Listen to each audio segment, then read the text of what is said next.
वर्ष 1977 के बाद शहडोल की राजनीति में दो ही परिवार छाए रहे। अब तक लोकसभा के जितने भी चुनाव हुए उनमें सबसे ज्यादा 5 बार स्वर्गीय दलपत सिंह परस्ते अलग अलग दलों से लोकसभा पहुंचे। इसके बाद कांग्रेस नेता एवं पूर्व केंद्रीय मंत्री स्वर्गीय दलबीर सिंह 3 बार सांसद बने, जबकि उनकी पत्नी राजेश नंदनी सिंह ने एक बार कांग्रेस के टिकट से लोकसभा का चुनाव जीता। इन्हीं दलबीर सिंह एवं राजेश नंदनी सिंह की पुत्री हिमाद्री सिंह वर्ष 2019 में शहडोल से सांसद बनी, परंतु भाजपा से। यही नहीं, भाजपा ने इस बार भी हिमाद्री सिंह पर विश्वास जताते हुए पुनः शहडोल से उन्हें चुनावी मैदान में उतारा है। कैसे एक विशुद्ध कांग्रेसी परिवार में जन्मी, पली बड़ी और कभी कांग्रेस पार्टी की एक सक्रिय नेत्री जो कांग्रेस की ओर से लोकसभा उपचुनाव भी लड़ चुकी थी, भाजपा में आई। इसके पीछे की कथा बड़ी रोचक है।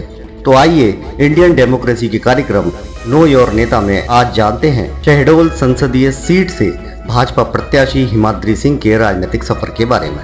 9 अप्रैल 1988 को नई दिल्ली में जन्मी हिमाद्री सिंह ने वर्ष 2012 में मोनद यूनिवर्सिटी हापुड़ से बीए किया। कभी हिमाद्री विंध्य क्षेत्र में कांग्रेस का सबसे आकर्षक और युवा चेहरे के तौर पर पहचानी जाती थीं और वो कांग्रेस के उम्मीदवार के तौर पर शहडोल से लोकसभा का उपचुनाव भी लड़ चुकी थी। पर जैसा कि अक्सर हर लड़की के साथ होता है कि शादी के बाद उसकी दुनिया ही बदल जाती है। उसका एक घर परिवार छूटता है और वह दूसरे परिवार का हिस्सा बन जाती है। उसे ससुराल के रीति रिवाजों के मुताबिक जीवन गुजारना होता है। ऐसा ही कुछ हुआ हिमाद्री सिंह के साथ। हिमाद्री ने सितंबर 2017 में भाजपा नेता नरेंद्र मरावी के साथ विवाह रचाया। हिमाद्री के पति व चचिया ससुर भाजपा नेता हैं। उनके ससुराल के लोग भाजपा में हैं, तो वो भी इस दल में शामिल हो गए। यह बात अलग है कि हिमाद्री ने विवाह के समय कहा था कि कुछ भी हो जाए वह कांग्रेस नहीं छोड़ेंगी। राजनीति कभी भी वैवाहिक जीवन के बीच नहीं आई, परंतु जब हिमाद्री ने भाजपा का दामन थामा तो इस पर कांग्रेस की ओर से तल्ख टिप्पणी आई और परिवार के साथ पार्टी बदलने पर कांग्रेस के वरिष्ठ नेता एवं प्रवक्ता के मिश्रा ने कहा कि हिमाद्री का दल बदल कोई विचारधारा का मामला नहीं है, यह तो पूरी तरह राजनीतिक व्यावसायिकता है। हिमाद्री को आचार्य कृपलानी और उनकी पत्नी के बारे में भी जानना चाहिए, जो रहे तो एक साथ मगर अलग अलग झंडे लहराए। कहा जाता है कि कांग्रेस ने हिमाद्री को लोकसभा चुनाव में शहडोल से उम्मीदवार बनाने का भरोसा दिलाया था। साथ ही शर्त रखी थी कि अपने पति को कांग्रेस में लाएं, तब उन्हें उम्मीदवार बनाया जाएगा। कांग्रेस पार्टी की यह शर्त उन्हें नागवार गुजरी और उन्होंने पार्टी छोड़ने का मन बना लिया।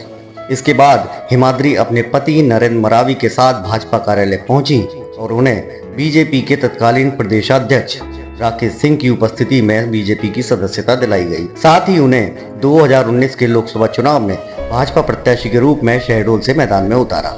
इस चुनाव में हिमाद्री सिंह ने कांग्रेस प्रत्याशी प्रमिला सिंह को 4,03,333 मतों के भारी अंतर से पराजित किया। इस चुनाव में हिमाद्री सिंह को 45.15% अर्थात 7,47,977 व प्रमिला सिंह को 20.81% अर्थात 3,44,644 मत प्राप्त हुए। इन लोकसभा चुनाव के दौरान हिमाद्री सिंह गर्भवती थी।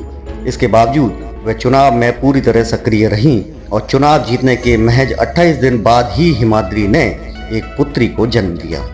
भाजपा ने हिमाद्री को इसलिए पार्टी में शामिल किया था कि वे अपने गृह क्षेत्र पुष्पराजगढ़ में कांग्रेस का गढ़ खत्म कर देंगी, लेकिन ऐसा हो नहीं पाया।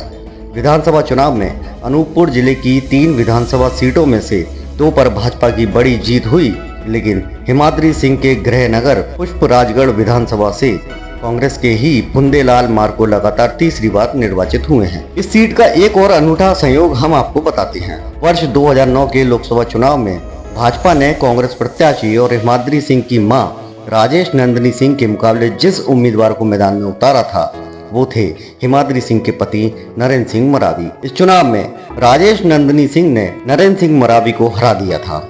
बाद में संयोग कुछ ऐसा बना कि नरेंद्र का विवाह हिमाद्री से हो गया और वे राजेश नंदनी के दामाद बन गए।